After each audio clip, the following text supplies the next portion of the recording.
Welcome to another Aviation Weekly. Apologies for the noise behind. I'm doing it from my car, but life's all about moving forward, right? So is this video. So through this video I want to talk about a few things that has happened or a few announcement that has happened which will lead to the future of aviation, which will be like the building blocks of the future of Indian aviation.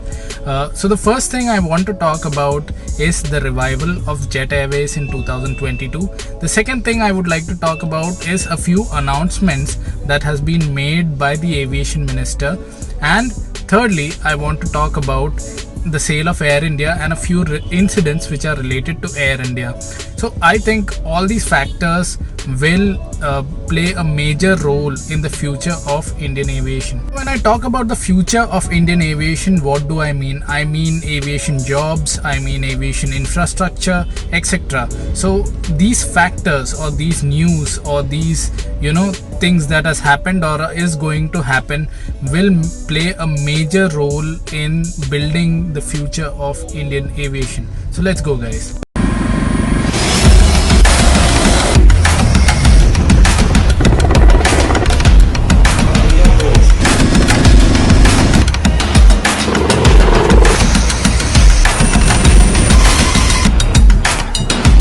Starting with some good news for the future of aviation, Jet Airways is making a comeback in the year 2022. Nearly 3 months after getting the NCLT, National Company Law Tribunal approval, Jet Airways is finally set to resume operations. In an official announcement, the airline's new promoters, Jalan Kalrock Consortium, said that the airlines will resume operations by the first quarter of 2022. Airlines currently has 150 people on the payroll and it aims to hire over 1,000 more people in the year FY22. They are looking at inducting over 50 planes in 3 years and over 100 planes in 5 years. While the airlines will shift its headquarters to Gurugram from Mumbai, its newly appointed CEO, Captain Sudhir Gaur, said that the airlines will continue to have a significant presence in Mumbai as well. Aviation sector experts say that the impending launch of Jet Airways will intensify competition in the market at a time when the sector is facing strong headwinds. Airlines like Indigo, SpiceJet, GoAir, Vistara are already in deep losses owing to the weak demand, suspension of international travel, and high crude oil prices. The recovery of the sector will depend on how coronavirus behaves. What is the opportunity you see in this airline that has now remained grounded for 2 years? It's lost a lot of the staff. Of course, the aircrafts will have to renegotiate deals. So what is the opportunity you see and what is your strategy to revive Jet Airways? Jet have grounded, which used to have around 140 aircrafts. So that vacuum have not been filled up. So we feel, and now fortunately after the pandemic COVID situations, the things have improved, everything have improved a lot, and we can see now more than 70% of the capacity domestic airlines are flying, and by the time we will be on the air, we will have the 100% capacity flying. What is your immediate short-term plan? I mean, you said you intend to fully utilize all of the domestic routes that Jet had. What is the position at which you will start? I understand you're not looking at the metro routes as of now, you're looking at tier 2, tier 3 city routes. My team is working for the route since the beginning. Even the COC, we have given our business plan, the routes are mentioned there. We are definitely going to fly to the domestic first, but we are also working together to fly to the international routes. We may not able to fly all the routes what the Jet used to fly in the past immediately. But for the immediate, we are sure at least 5-6 of the international routes we will choose, and my team is working on that, and we will able to fly to 5-6 routes on the international sector. Comeback of the mighty Jet Airways will act as a ray of hope for Indian aviation and will create thousands of job opportunities in the field. Now the next thing that I want to talk about is two announcements. The first announcement is the addition of 50 new routes in the next 100 days. And the second thing that I want to talk about is the increase of flight capacity from 72.5% to 85%. I think these two steps will improve the traffic conditions in aviation. The Aviation Minister announced 50 new flight routes to be launched under the UDAN scheme in the next 100 days. The Minister of Civil Aviation on September 9th announced a roadmap to improve the aviation infrastructure in India.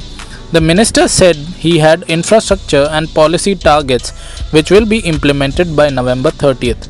As a part of the targets set for the Minister of Civil Aviation, Scindia confirmed that 50 new routes will be launched under the centre's regional connectivity scheme UDAN. Out of these 50 new routes, 30 new routes will be launched by October, the minister said.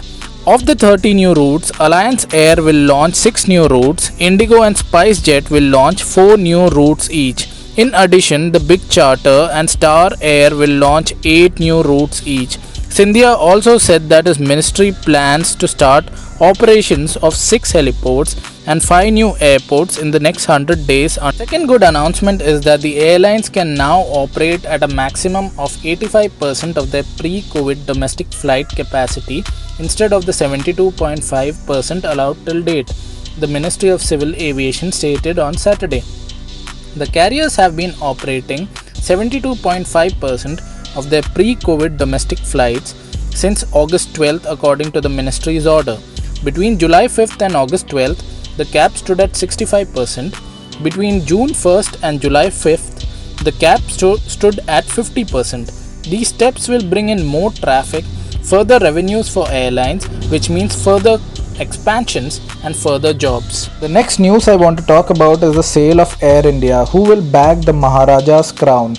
Financial bid winner for the sale of state-owned airlines to be declared in 3 to 4 weeks. Sources say it may take longer. With Tata Sons and SpiceJet CEO Ajay Singh bidding for the state-owned Air India, it remains to be seen who has a better chance to acquire the Maharaja. India's largest public sector bank, State Bank of India, will support Tata Group's bid for soon-to-be privatized Air India by subscribing to Tata Sons debentures or funding the special purpose vehicle set up by the Tata Sons for the acquisition. So guys, do you know what the winning bidder will get? The winning bidder will not only get complete control of the airline, but will also have access to 1800 international landing and parking slots at domestic airports, 900 at foreign destination, and membership at the Star Alliance. The airline also has 1500 well-trained pilots to operate the Airbus and 2000 trained engineers, and of course a fleet of 173 aircrafts. As per the latest figures as disclosed in the Parliament, the total debt of the national flag carrier as per provisional figures of 2019-20 stands at Rs 38,366.39 crores after transfer of debt amounting to 22,064 crores. The net loss of the airline during FY20 was Rs 7,982.83 crores. Speaking about Air India, I had to add a few more news. Recently, an Air India flight about to depart from Delhi's Indira Gandhi International Airport (IGI) delayed its takeoff by more than 3 hours after a swarm of ants was noticed in the business class. Later, Air India changed the aircraft and substituted it with another Boeing 787. Among the passengers on board the plane was the Prince of Bhutan as well. This comes day after an Air India Express flight en route Saudi Arabia made an emergency landing at Thiruvananthapuram International Airport morning after a crack in the windshield of the aircraft was detected. And did you know in May this year, an Air India flight AI-105 en route Newark Airport in the US had to turn back to Delhi after a bat was spotted inside the aircraft's business class area. The discovery was made 30 minutes after the departure from IGI Airport. I think Air India, being the national carrier, needs to perform much better than this. Will disinvestment be the solution to a better Air India? Well, we will wait and watch. So well guys, last week we spoke about Akasa Airlines, which is going to come up in 2022, and this week we are speaking about the revival of Jet Airways, a few announcements made by the Civil Aviation Minister, and also the disinvestment of Air India. I think all this will amount to a better future in the field of aviation. So that is it guys for this week. I hope you liked it. If you liked it, do subscribe. Thank you guys for watching. Take care. Bye bye.